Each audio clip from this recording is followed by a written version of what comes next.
The book of Joshua comes after the end of the Pentateuch and before the beginning of the monarchy. It looks, therefore, backwards to everything which has led up to this great moment of entering the Promised Land, and forwards to how Israel will live and fare in this land with their God. Joshua has very big sandals to fill.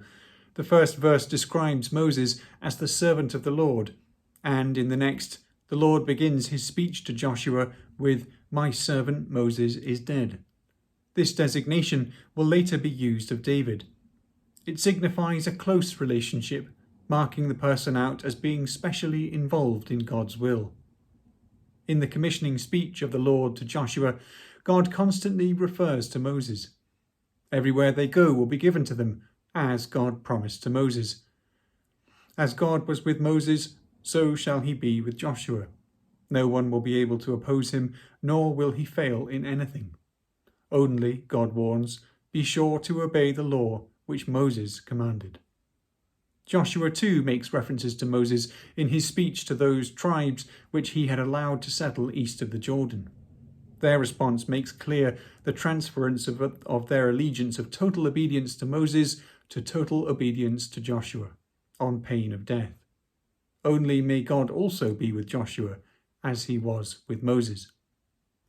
There is a great emphasis in this chapter on courage and the presence of God in this momentous undertaking. 3 times God says to Joshua, "Be strong and courageous." Even the tribes in their response to Joshua repeat the same words, "Be strong and courageous." Everyone knows the significance of this campaign. If Joshua felt overwhelmed by what potentially lay ahead, it would be understandable. But it is Joshua's task to complete a work which God started long ago with his servant Moses. This is not some new venture with Joshua. He is not a new patriarch, a new Abraham, with whom God is doing something novel. What is happening now is a continuation of an older plan, which was, over the years, confirmed with many wonders and acts of faithfulness. Joshua stands at the head of many fulfilled promises.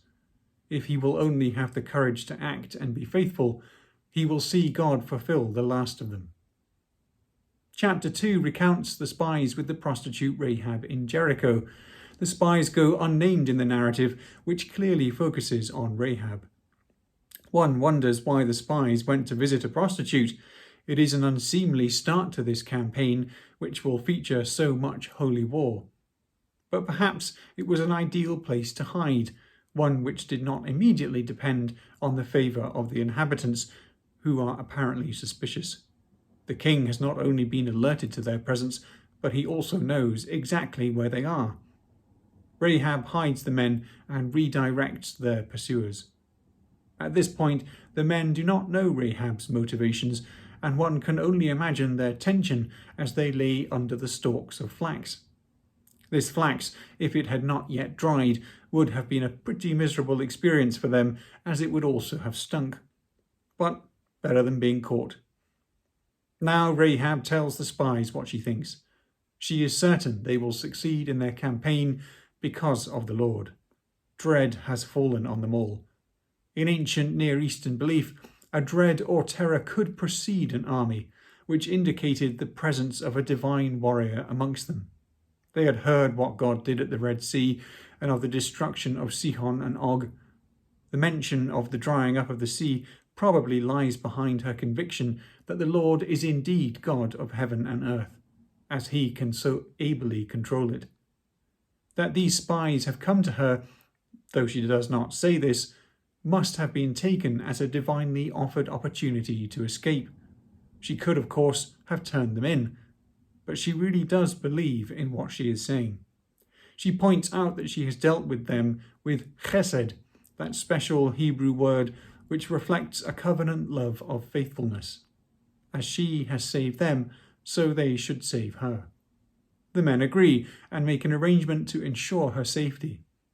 In these final actions of the chapter, we are reminded of the Passover, where an outside sign protects those within a house from the coming destruction, and also, looking far forward, to the times when Paul will be rescued by being let down from a window in the city wall. Although there is necessarily lots of judgment in the Bible, there are also many acts of mercy, and much depends on them. It is interesting also that after the great emphasis on courage in chapter 1, the first display of it is by this prostitute Rahab. And as we shall see, her faith will certainly be rewarded.